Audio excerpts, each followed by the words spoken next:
Hi, thank you for joining me. All right, I'm just turning on the heat to get the pan hot and putting in 2 tablespoons of olive oil. But of course, you can use whatever oil you have.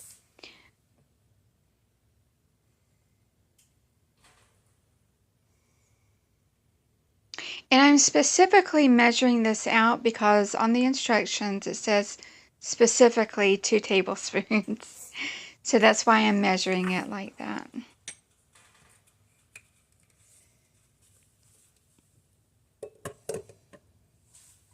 All right.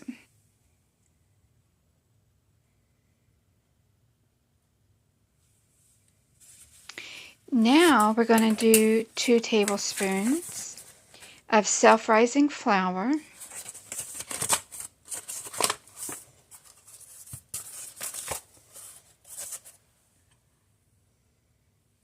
And I'm going to, again, specifically measure it out. Just got to wipe off the spoon.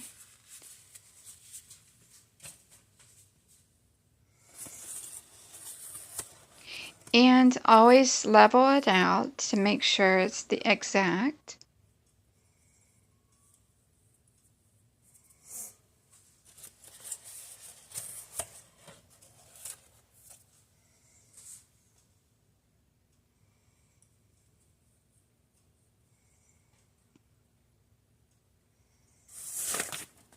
I'm just moving that aside so it's not in the way. And I'll be right back because I got to rinse the spoon off.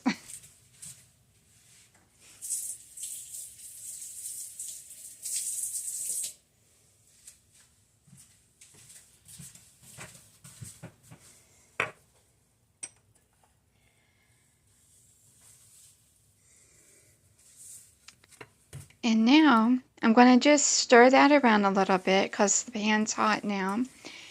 And I turned the pan down to medium, by the way, because once it's hot, of course, you know, it don't have to stay on high. And now,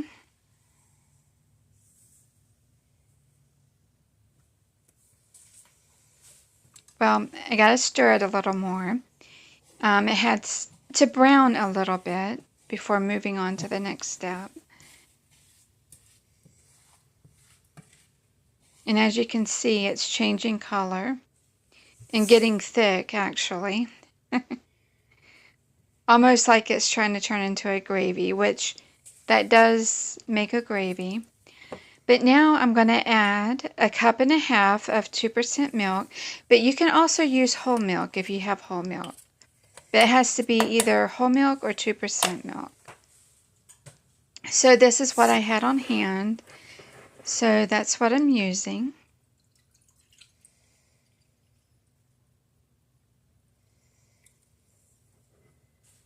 And that's 1 cup.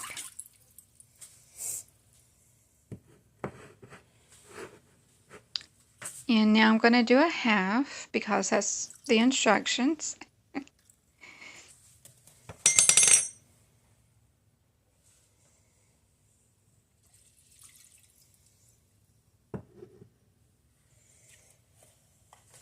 And now I'm just going to get this in the refrigerator because it's been open now.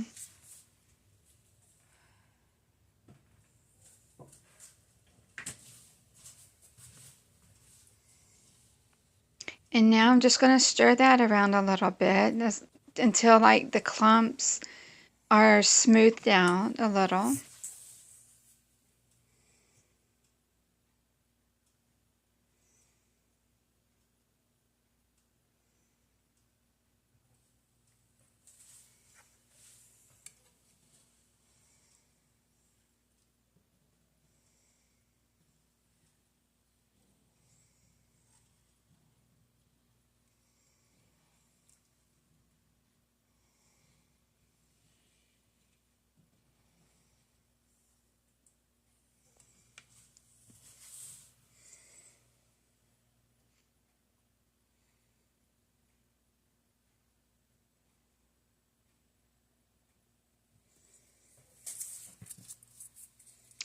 And now I have 10 slices of cheese.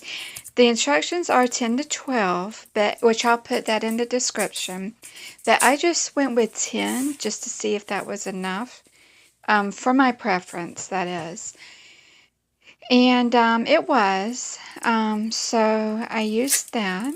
But you can do the full 12 if that's your desire. And what I'm doing, I'm putting in a couple at a time and stirring that around until it starts to melt. You don't have to wait till it fully melts, but it starts to where you can chop it a little bit and stuff like that. And then I added a couple more, which of course got to get the plastic off. So that takes a few minutes. And there goes one. Now I gotta get the plastic off of this.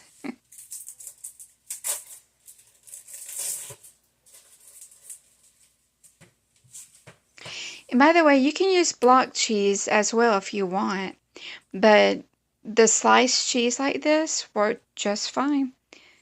It didn't make the taste any different. It's still cheese. So, if you don't have block cheese, but you have the sliced cheese in the pack, that works. But then if you have block cheese too, then you can slice it up and use that as well. But these were the actual directions. It's just some sliced cheese. So I was like, okay, I'll just use my pack of sliced cheese.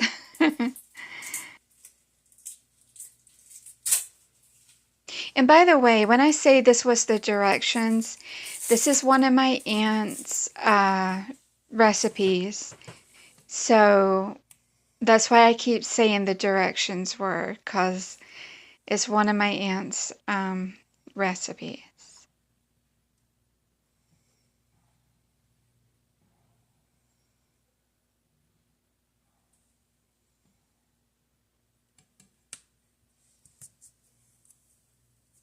And she's a great aunt, by the way. Meaning relatively. I mean, she's both great but relatively a great aunt.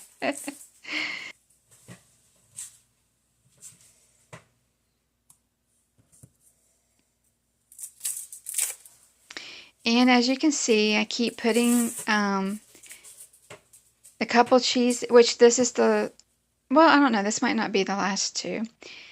But I'm just stirring that in again. It definitely takes some time. You gotta be patient with it. But it came out delicious. And now, this might be the last two.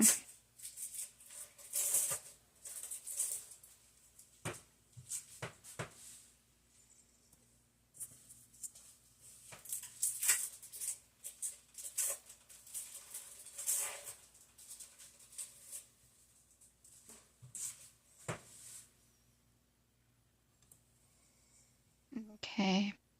And I'm chopping that up a little and, getting to where it'll melt down.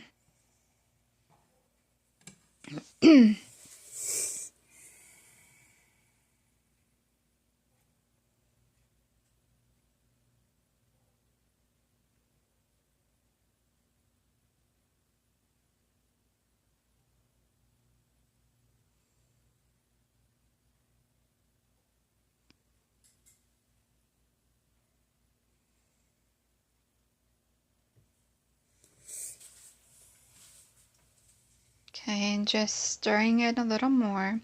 As you can see, the cheese is melting.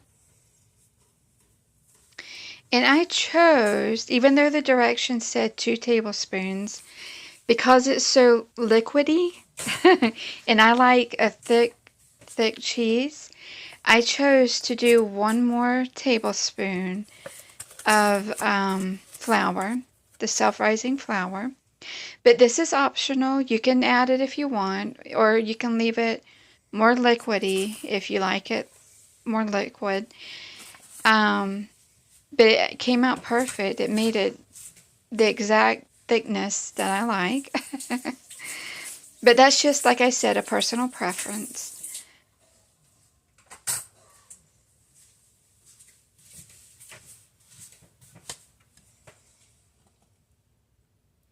But in the description, I'll still put only 2 tablespoons of the flour. So you can just go by that and then go from there. Like if you decide to add 1 more tablespoon or not. So now you got to keep, well, for one, so it don't burn, and two, to get the flour to just start melting into it. Just keep stirring it and stirring it. And as you can see, it is becoming a sauce, a cheese sauce. And you also got to get along the sides of the pan because the flour likes to stick there too.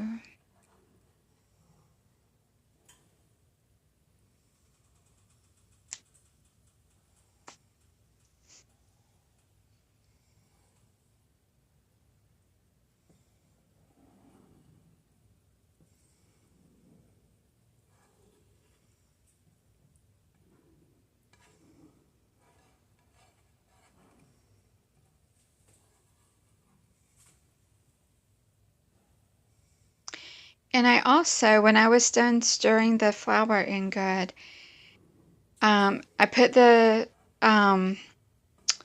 burner on low, and I let it just sit for, well, I set the timer for 10 minutes, but it actually only needed 5 minutes to help thicken as well, which also, again, help it come out perfect.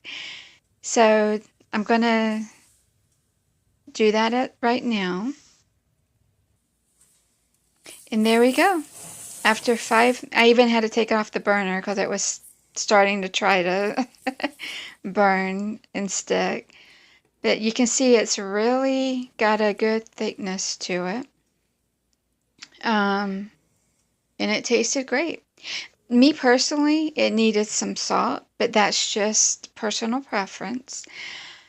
And that's that. There you go. Hope you give it a try. Thanks.